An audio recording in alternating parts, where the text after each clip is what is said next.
So the movie Hancock keeps coming into my reality over and over again. First, it was just in my own mind, but now other people are mentioning it. And the reason that it keeps coming to mind for me is because uh, star seeds, earth angels, however you want to put it, because essentially you're saying the same thing. It's like saying God and Allah and so on and so such. It's the same thing. You're saying the same thing. The principalities about it may be different, but it is the same dang thing. And this is why we have so much division in the world, but I ain't got time for that right now.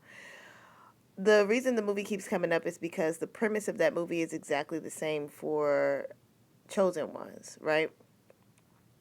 In the movie, Hancock and Charlize Theron's character, I can't remember her name, they were made for each other. They were made as a set. He was her mate, he was her partner, okay? And essentially, they spent thousands of years, hundreds of years, whatever, together, right? And every so often, as these years would go on, people, she kept saying they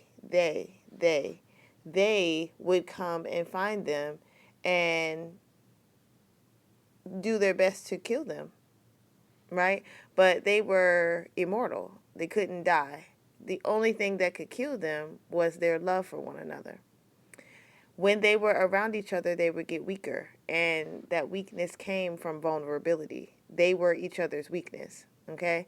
When they were not around each other, they were at strengths that you couldn't even begin to calculate because they were made that way, right? They were weapons, essentially.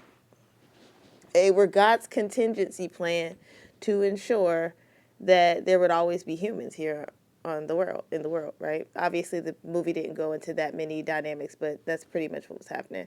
Anyways, uh the powers that be in every lifetime did the same thing over and over again until Charlize Theron got to the point where she was like, I can't keep losing my lover like this. So we're just going to not be together. She fell in love with a mortal and so on and so such, right? And Hancock was out here walking around not believing that he had a mate because she had abandoned him essentially. And not out of selfishness, but out of selflessness.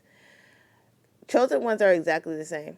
When you find a chosen one, a person who is literally made for you, you actually draw strength from them. But you can be each other's weakness if you continue to be in each other's paradigm, especially when you're hurting each other, especially when you're not fully healed, especially when you're not fully aware of what's going on. That's why I just choose to remain single.